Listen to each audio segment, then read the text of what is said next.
I'm delighted to introduce Professor Patti Maes, also my colleague at MIT Media Lab.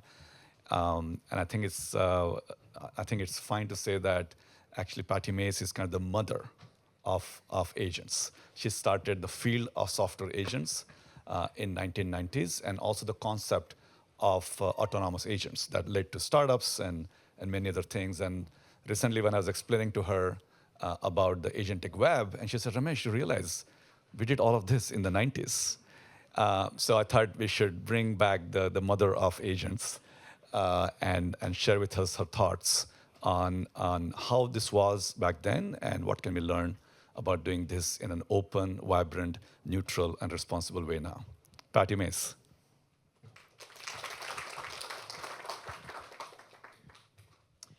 Good morning, everybody, and so exciting to see so much interest in this topic many years after we were talking about this. So I want to talk a little bit about the history of agents, and there is some feedback. Is that okay? Yeah. So just so people are aware, because many of you probably were born after all of this started. But basically in 87, Apple came out with this video. It was just a concept, really. They weren't working on this.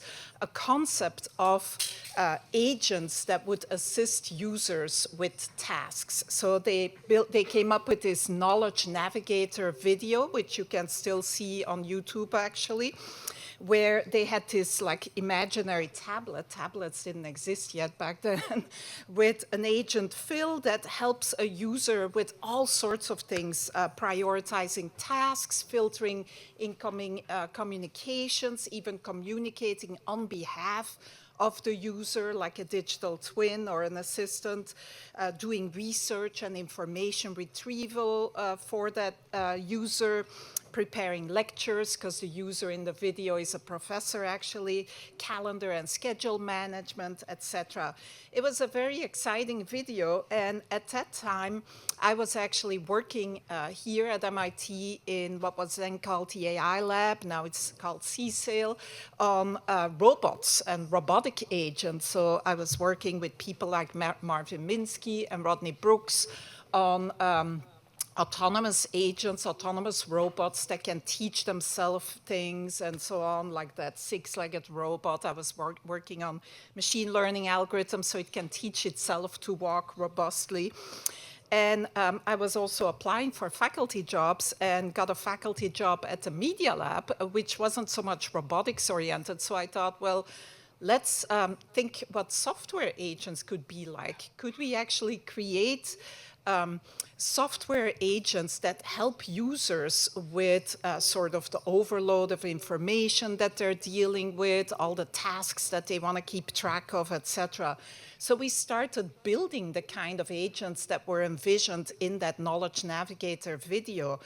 The first one was actually a scheduling agent that runs your calendar. It learns how you like to schedule meetings. So it actually was learning from the user. The agent was hand-built, actually. We just built the whole thing, how it would do things, but then it would learn preferences by interacting with the user. And what was interesting is that we also had these agents talk to other agents so they could learn from each other, so that if my agent had learned a lot about how you schedule meetings, that you leave some time for lunch, and you don't typically schedule meetings at dinner, although that has changed, I guess. But it would actually learn these preferences, and then it could teach that to other agents that assisted other users so that they didn't have to start from scratch. So I started doing more and more work along these lines, building agents that filter information for you, prioritize incoming communications, things like that, and started publishing in Communications of the ACM, in Scientific American, etc. Mind you, this is all exactly 30 years ago. And we defined software agents as basically software that can be given a high-level goal by the user and that can operate semi-autonomously, including planning sub-goals that are required to achieve a goal, trying alternative methods to reach a goal, reflecting and learning from their experience. We emphasize personalization, how these agents had to learn the personal preferences of the users that they assisted and so on. They could act on behalf of the user and use other tools or software. There were multiple agents, each specialized for a particular task. And agents collaborated with one another, talked to one another, and also assisted, including agents that assist users with the same task so they could learn from each other. Now, I was introducing these ideas, not just in the field of AI, but also in the field of human-computer interaction, and they really did not like what I was talking about over there. So I had all these debates as a young starting faculty member with like the senior person in the field, Ben Schneiderman, a really scary figure in my opinion. Who really dominated the field, and he was arguing that we should never have agents and we should always have direct manipulation, meaning the person initiates everything, does everything on their behalf.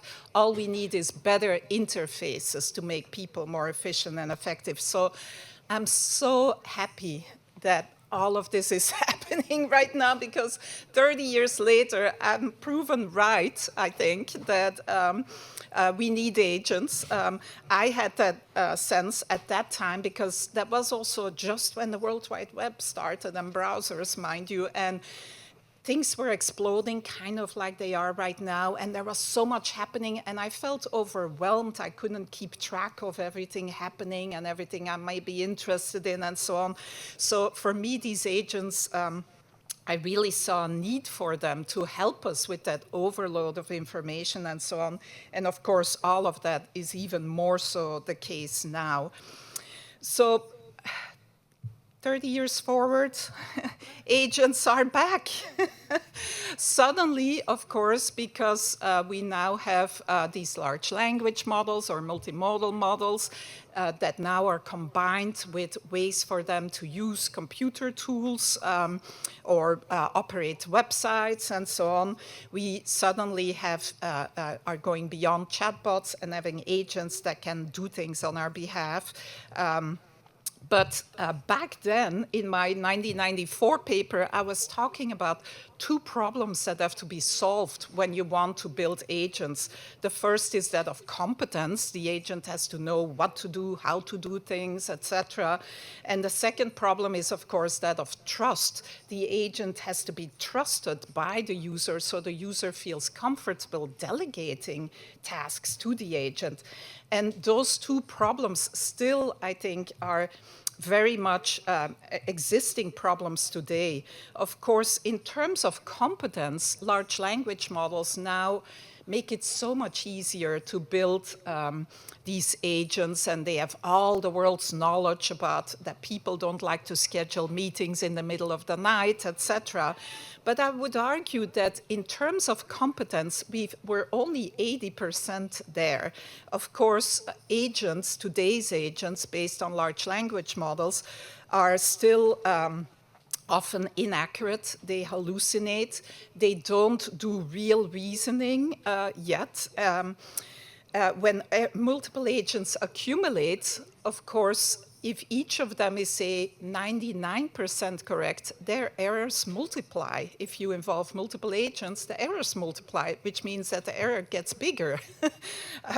So that is very much an issue still that we have to deal with.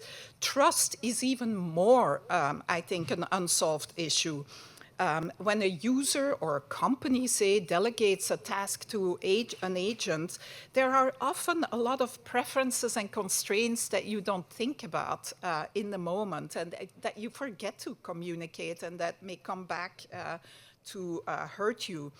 Agents also have a lack of self-awareness or judgment or reflection regarding their own operation and when they should go back and ask for help or say that they don't have enough confidence to do a particular task, etc.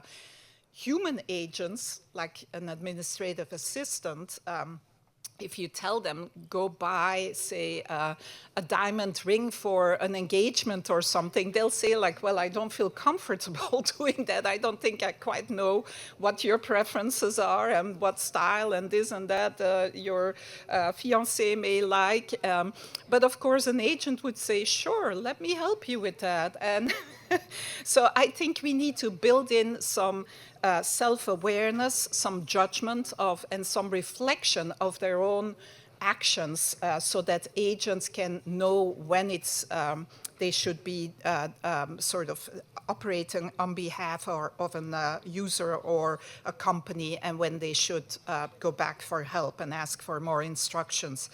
Liability of agents is also still a very much unresolved issue that I'm sure we'll be grappling with in the next couple of days. Some of our own work along these lines, we are doing a lot of work actually in my lab still on agents, combining them with wearables and coming up with new form factors for personal AI. But we're also doing a lot of work on evaluating agent behavior. We all know that human choices can be manipulated. Thaler's and Sunstein book Nudge, for example, or several other behavioral economists have shown how people can be influenced to make suboptimal decisions. Well, we have been doing work on LLM agents, showing that they are actually much more sensitive to nudges, so-called nudges, than people are. We've been building pretend Amazon stores and giving agents instructions to go shopping on our behalf, for example, and they are much more likely to accept default options or to be influenced by nudges like, this is a great deal, or the ratings that are given, etc. They also are more likely to choose the cheapest option, even if it is suboptimal. We've done other research, for example, building or evaluating agents that look at resumes of job candidates.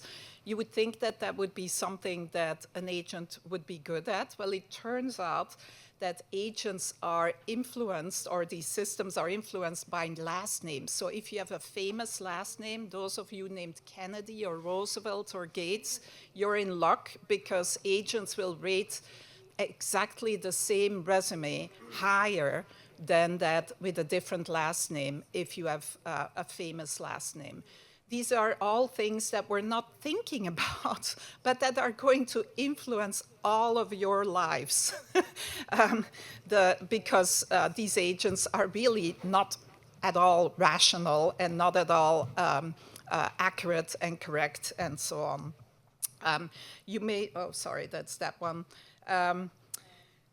There's a project very interesting by Anthropic, just from April this year. They built a vending machine agent called Claudius, and it had to manage that little fridge in the office and sell like soda and things like that to the Anthropic employees.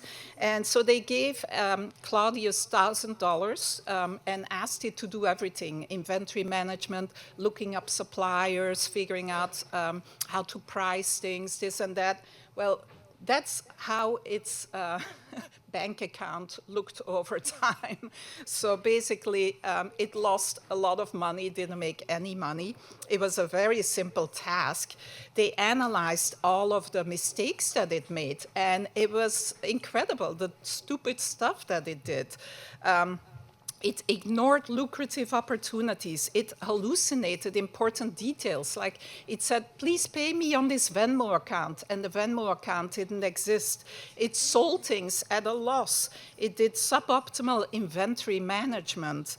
It got talked into discounts because these agents like to please. If you told it like, hey, can you give me a discount? It would say, sure, I'll give you a discount.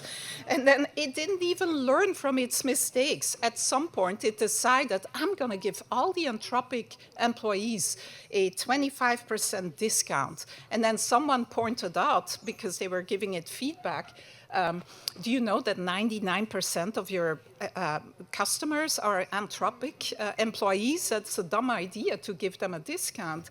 And he said, oh yeah, sorry, I'll cancel that discount. But then a couple days later, it offered it again. It had already forgotten. So this is what we're still very much dealing with right now.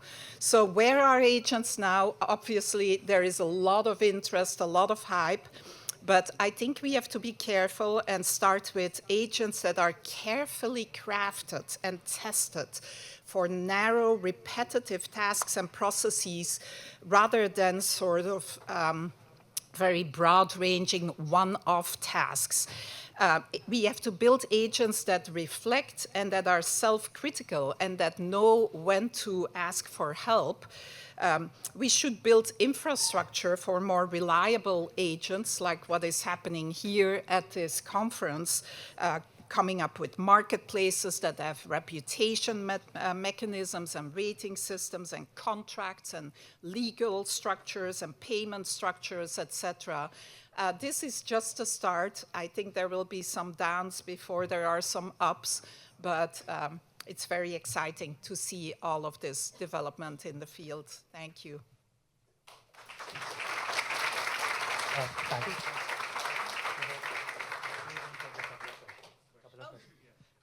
Any quick questions for Professor Maes? Yes, over there. Yeah.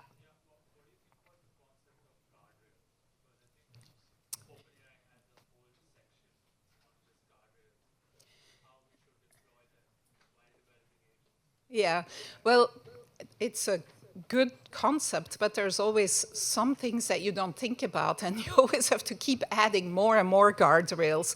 Like the example of the last names, for example, that's sort of something that we almost accidentally discovered that nobody thinks about. There's probably tons of other things like that that are going on and that will influence decisions and actions taken by agents.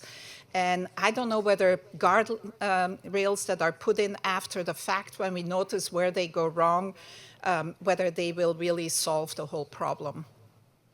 Do we have? Yeah, one more here? Yes. If I can request you to take the microphone, go in the middle. Oh, sure. Yeah. So you named the thing about the errors. You said that although they are 90% accurate, if they have errors, the errors may propagate and make it bigger. So what about them collaborating, like in a meeting, like in horizontal? This is just a charger. Maybe that way the errors may True. neutralize with the stuff. Yes, yes, yeah, and I think that's actually a very interesting thing. And it's something that we're working on. I think that we need multiple agents in general assisting people and giving different advice, basically, because for one, that encourages, in the case that there's a user, it encourages the user to decide sort of, or to be involved and think about the issue and think like, which one do I go with?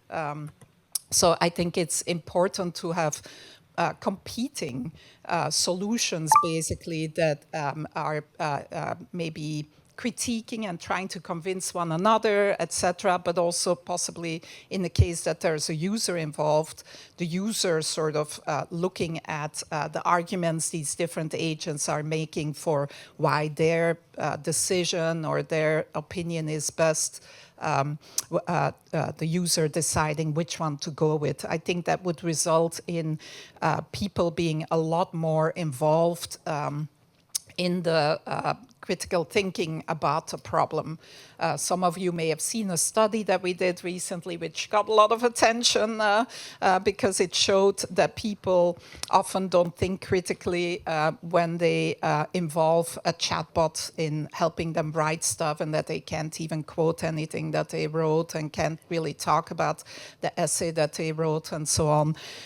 So I think we are actively looking at interface solutions that would still allow us to benefit from AI. I'm not against AI, but I think we need better designs and better ways of interacting with them that still involve the user also in thinking and being critical and evaluating what that agent is coming back with rather than blindly believing them.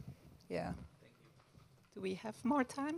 Let's take one more. One more. Yes. So, what do you foresee in future, like 5 years from now, 10 years from now, 20 years from now? What are the problems we can face? That's the first question. Second, subsequent, like people are also talking about artificial general intelligence. They are trying to reach to AGI, and then now we are talking that we are facing a lot of problems with the agentic AI at the base level. And then people are still working. There are some companies working on artificial superintelligence and like planetary intelligence as a whole. So, what's your opinion? Yeah. Yeah, so basically, the second question is, what is my opinion about AGI or superintelligence or whatever the name is that is currently popular? I don't think we're close. I mean, the problem with the Anthropic experiment, for example, shows you we're really not that close yet. I think that we need different types of architectures also for systems that are more predictive, that have a world model that can reason internally about things and so on. So personally, I don't think we're close to AGI, but that's what they have to tell us to raise all the billions of dollars that they need to train these systems. So, yeah. So I think we'll have some ups and downs, or some downs before we have some ups, and that there may be some other AI winters, like we've had in the past, by the way. AI has been around for 50 years or so, and at times there was a lot of excitement, not quite matching what is happening today, but with expert systems and so on, there was a lot of excitement, and then there was an AI winter when suddenly nobody believed in them anymore. It won't be quite that bad, I don't think, but I think there will be the downs and ups before things go smoothly. Yeah. Thank you. Thank you, Patti. Thank you very much.